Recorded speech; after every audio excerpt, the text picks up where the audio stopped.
안녕하십니까. 리딩 크리스천 앤 북클럽 RCB의 정진부 목사입니다. 반갑습니다.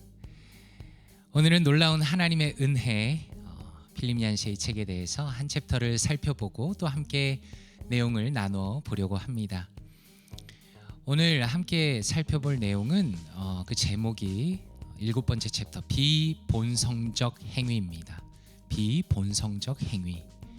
어떤 것이 비본성적 행위라는 걸까요? 우리의 본성과 맞지 않는 것이 무엇인가 라는 부분에 대해서 얀시가 얘기해 주고 있습니다. 그 요약을 통해 내용을 한번 살펴보도록 하겠습니다.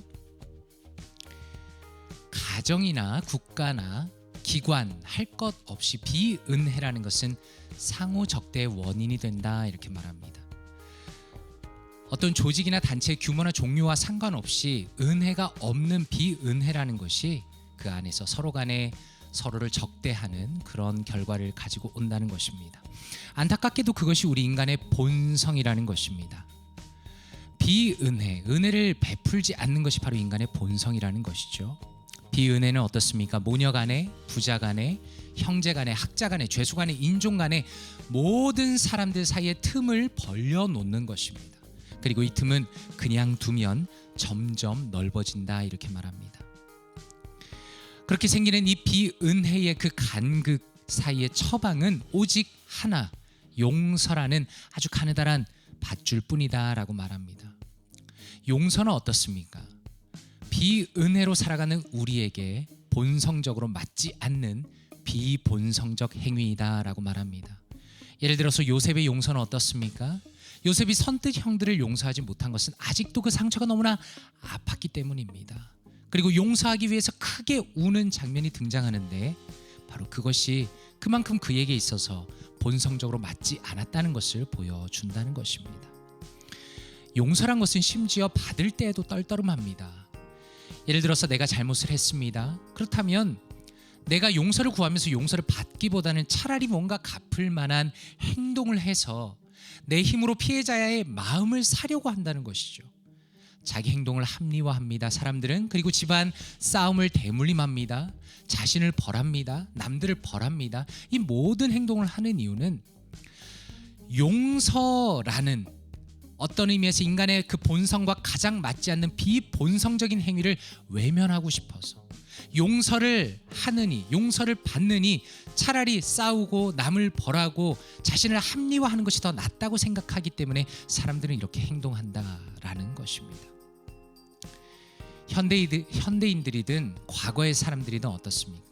자신에게 피해를 준 사람에게 벌을 주기를 신에게 기도합니다. 심지어 시편에도 세상의 불의에 대해서 하나님께서 갚아주시기를 간구합니다.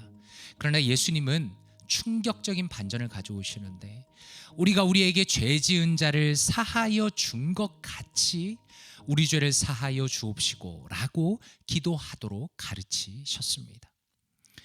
예수님께서는 불의한 행위를 용서하려는 누군가 우리에게 잘못을 한 그 사람을 용서하려는 우리의 의지를 하나님의 용서의 조건으로 달아놓으셨다라고 얀시는 말합니다. 우리가 이웃을 용서하고 그 악순환을 끊고 새로 시작할 수 있을 때 하나님도 우리를 용서하시고 다시 시작하실 수 있다라고 말합니다. 신기한 일이지만 하나님의 용서는 우리 하기에 달려있다 이렇게 말합니다. 일반인들에게는 어떤 말씀이 가장 마음 깊이 남는가? 그것은 예수님의 말씀 원수를 사랑하라입니다.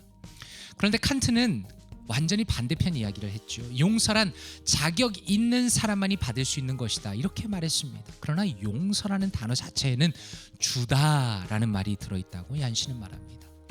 그러므로 용서에도 우리가 지금까지 쭉 공부했던 은혜라는 말처럼 무자격, 과분함, 불공평이라는 묘한 특성이 있다는 것입니다. 용서를 받는 그 자체가, 용서를 주는 것 그 자체가 무자격자에게 과분하게 불공평하게 주는 것이라는 묘한 특성이 있다 이렇게 말합니다.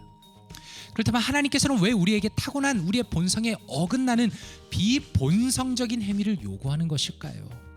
그리고 용서라는 것이 신앙의 중심이 될 정도로 그렇게 중요한 까닭은 무엇일까요? 거기에 대해서 얀시는 이렇게 대답합니다.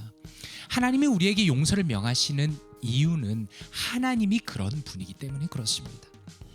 나치 독일의 핍박 하에서 원수를 사랑하라. 어떻게 원수를 사랑할 수 있는가라는 그 계명과 씨름하던 디트리히 본회퍼는 그리스도인을 다른 사람과 구별짓는 것은 바로 이 특이하고 유별나고 이례적인 특성에 있다. 그것이 용서다. 원수를 사랑하는 것이다. 이렇게 결론에 도달하게 되었습니다.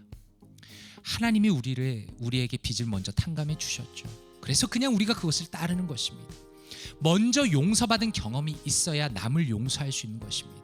그래서 은혜의 복음이라는 것은 내가 하나님께 용서받는 그 용서로 시작해서 내가 다른 이들을 용서하는 그 용서로 끝이 나게 된다. 이렇게 얀시는 말합니다. 그리고 얀시는 이 은혜의 비은혜의 사슬을 끊는다는 것, 다시 말해서 용서한다는 것은 곧 주도권을 쥐고 행한다는 말이라는 것을 강조합니다. 예수님의 은혜는 어떻습니까? 먼저 찾아오신 것이죠.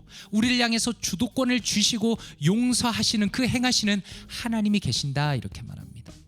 예수님은 어떻게 하셨습니까? 친히 하나님의 아들께서 이 땅에 오셔서 우리로부터 십자가라는 최악의 대우를 당하시고 그 잔혹한 행위를 오히려 인간을 위한 구원의 길로 만드심으로써 죄와 보복이라는 그 냉혹한 율법을 파하셨다. 이렇게 말합니다. 그리고 얀시는 이 챕터의 마지막 부분쯤에서 이렇게 말합니다. 바울 사도는 로마서 12장에 원수 갚는 것은 하나님께 있다라는 부분을 말씀하셨다고 인용합니다. 그러므로 결국에는 용서라는 것은 무엇입니까? 믿음의 행위라는 것이죠. 남을 용서한다는 것은 하나님이 나보다 정의를 실현하는 데 있어서 더 뛰어난 분이심을 믿는다는 것입니다. 하나님이 해결하신다는 것을 믿는다는 그 믿음을 갖고 있다는 것이죠. 우리가 용서할 때 복수할 수 있는 권리를 거두는 것이고, 공평의 문제, 당장은 해결되지 않는 이 공평의 문제의 처리를 모두 하나님께 올려드리고 넘겨드리는 것이다 라고 얀시는 말합니다. 그리고 성도는 하나님의 은혜의 그 물줄기 안에, 은혜 안에 들어있을 때, 그 풍성한 은혜에 젖어 있을 때 남들을 은혜로 대할 힘을 얻을 수 있다라고 말하면서 이 챕터를 마치게 됩니다. 그렇다면 이 내용을 가지고 책 안의 한마디를 통해서 조금 더 살펴보도록 하겠습니다. 얀시는 이 책에서 여러 작가들의 내용을 인용하게 됩니다. 이 부분은 헨리 나우엔에 대해서 인용한 것입니다. 용서를 사랑할 줄 모르는 이에게 베푸는 사랑으로 정의한 헨리 나우엔은 그 과정을 이렇게 묘사한다. 그러나 하나님의 용서는 무조건적인 것이다. 그것은 아무것도 요구하지 않는 마음, 이기주의가 완전히 사라진 마음에서 나오는 것이다. 내가 일상생활에서 연습해야 할 것은 바로 이런 하나님의 용서이다. 이렇게 말합니다. 너무 중요하죠. 용서는 무엇입니까? 얀시는 나우엔의 정의를 가져옵니다. 사랑할 줄 모르는 이에게 베푸는 사랑이다. 사랑할 줄 모르는 이에게 베푸는 사랑이라 이렇게 말하죠. 그러면서 나우엔은 계속 연결해서 말합니다. 그러려면 이런 조건 없는 용서를 하기 위해서는 용서란 현명하지 못한 것이고 건전하지 못한 것이고 실효성이 없다는 나의 모든 주장을 이겨내야 한다. 나와 용서의 대상 사이에 어떤 약간의 조건을, 컨디션을 둠으로써 계속 그 사람을 붙들고 뭔가 통제권을 쥐고 싶은 마음도 벗어버려야 된다. 이렇게 말합니다. 너무 중요한 부분이죠. 헬렌 나우엔 자신도, 이렇게 훌륭한 크리스천도 용서를 막상 하려고 하면 마음속에서 어떤 생각이 들린다는 것입니까? 용서는 현명하지 않은 거야. 건전하지 못해. 실효성이 없어. 용서할 필요 없어라는 자기 스스로의 주장을 이겨내야 한다. 바로 그것이 용서의 어려운 점이다 라는 것을 얀시가 나우엔의 인용을 통해서 말하고 싶은 것입니다. 그렇다면 말씀을 통해서 바로 이 내용을 한번 살펴보기를 원합니다. 예수님께서 말씀하신 말씀이죠. 마태복음 6장 12절입니다. 우리가 우리에게 죄 지은 자를 사하여 준 것 같이 우리 죄를 사하여 주옵시고, 이렇게 말씀합니다. NIV 성경이 이렇게 번역했습니다. Forgive us our debts as we also have forgiven our debtors. 이렇게 번역했습니다. 이 부분에 대해서 라이프 애플리케이션 뉴 테스트먼트 커멘터리에서는 이렇게 해석했습니다. A believer who understands the greatness of the forgiveness that he or she has received can willingly extend such forgiveness to others for their wrongs. The flip side of this thought reveals the selfishness of a person who seeks God's forgiveness yet willfully refuses to forgive others. 이렇게 해석했습니다. 무슨 의미입니까? 자신이 받은 용서의 위대함을 이해하는 신자는 그러한 용서를 다른 사람의 잘못에 대해서 확장시킬 수 있다는 것입니다. 그들에게까지 자신이 받은 용서를 확장시킬 수 있다는 것입니다. 그렇다면 이러한 논리를 반대로 생각해 본다면 어떤 사람이 있습니다. 하나님의 용서를 구합니다. 그러나 다른 사람을 용서하기를 의도적으로 거부하고 있다면 그 사람은 이기적인 사람이라는 것입니다. 그 사람은 성숙하지 못한 사람이라는 것입니다. 그 사람은 하나님의 은혜를 아직 충분히 깨닫지 못한 사람이다라는 것을 이 커멘터리에서는 설명하고 있습니다. 그렇다면 이 내용을 가지고 RCB의 관점으로 조금 더 살펴보기를 원합니다. 성도님들은 내용을 들으시면서 어떠십니까? 그리고 실제로 이 책을 읽으시면서 어떠십니까? 얀 씨의 신앙에 대한 통찰들은 매우 깊습니다. 단순하지 않습니다. 그의 용서에 대한 예는 충분히 성경적입니다. 또한 신비합니다. 제가 생각할 땐 그렇습니다. 하나님의 용서가 우리 하기에 달려있다라는 그의 표현은 어쩌면 우리가 삶의 평생 가운데 두고 씨름해야 할 용서의 신비다라고 생각합니다. 물론 여러 가지 주석이나 스터디 바이블을 통해서 생각을 할 수 있겠지만 그러나 그것이 우리의 삶 가운데 정말 다가오고 그것을 이해하고 깊이 경험하기 위해서는 평생을 씨름해야겠구나라는 생각이 들었습니다. 용서가 신앙의 중심이다라는 그의 선언은 크리스천이 어디에 힘을 쏟아야 하는가에 대해서 다시 한번 방향성을 제시합니다. 때로는 많은 성도님들이 저도 마찬가지고 그저 책을 읽고 배우고 익히는 일들 혹은 신학을 공부하는 일 그 자체에 우리의 삶의 목적을 둡니다. 그것은 매우 중요하죠. 필수적입니다. 그러나 신앙의 핵심은 아니다라는 것입니다. 분명한 것은 우리의 신앙은 관계적입니다. 우리의 삶의 관계 속에서 하나님의 뜻이 나타납니다. 그 안에서 하나님께서 일하십니다. 우리가 용서할 때 그러므로 깨어진 관계가 있다면 바로 지금 우리가 용서하고 은혜를 베풀어야 한다라는 것입니다. 놀라운 것은 헨리 나우엔 같은 인물도 이렇게 훌륭한 크리스천도 용서라는 것은 비효율적이야 쓸데없는 것이라는 자기 자신의 그 내면의 소리와 싸워야 한다는 것입니다. 너무 현실적이죠. 그렇기 때문에 우리는 알 수 있습니다.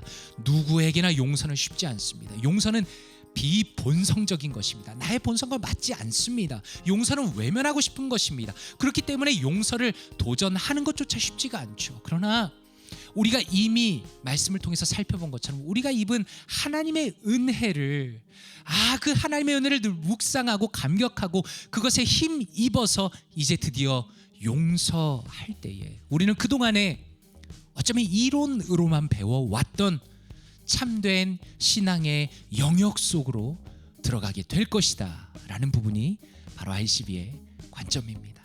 바로 이 내용을 가지고 우리가 삶에 한번 적용해 보기를 원합니다. 첫 번째 적용입니다. 하나님께서 당신을 어떻게 용서하셨는가에 대해서 충분히 묵상해 보십시오. 하나님의 용서에 대해서, 나의 죄에 대해서, 내가 어떤 사람인가에 대해서, 나를 어떻게 용서하셨는가에 대해서 충분히 묵상하십시오. 그리고 두 번째 적용은 어쩌면 도전입니다. 내가 용서의 주도권을 행사해야 할 사람이 있습니까? 내가 수동적인 모습이 아니라 내가 적극적으로 찾아가서 당신을 용서한다고 말해야 할 사람이 있습니까? 어떻게 그것을 실천할 수 있겠습니까? 바로 이 부분을 놓고 하나님 앞에 기도하면서 또 결단하시고 적용해 보시면 좋겠습니다. 함께 기도하면서 마치도록 하겠습니다. 기도합니다. 하나님 감사합니다. 하나님의 놀라운 은혜를 우리에게 부어주시고 우리의 본성과 전혀 맞지 않지만 능동적으로 주도적으로 하나님의 용서를 베풀어야 한다는 것을 다시 한번 깨닫게 하시니 감사합니다. 하나님 참 어렵습니다. 내 자신의 내면 속에서는 끊임없이 용서라는 것이 쓸데없는 것이고 힘이 없는 것이고 무익한 것이라고 소리치지만 그러나 예수 그리스도께서 주도적으로 우리를 사랑하심으로 우리가 하나님을 사랑하게 된 것처럼 우리의 삶 가운데 용서의 주도권을 가지고 용서하며 비본성적 행위인 용서를 통하여서 우리의 삶을, 공동체의 그 삶을, 교회를, 세상을 세워가는 우리가 될 수 있도록 은혜를 더하여 주시옵소서. 감사드리며 예수 그리스도 이름으로 기도드리옵나이다. 아멘.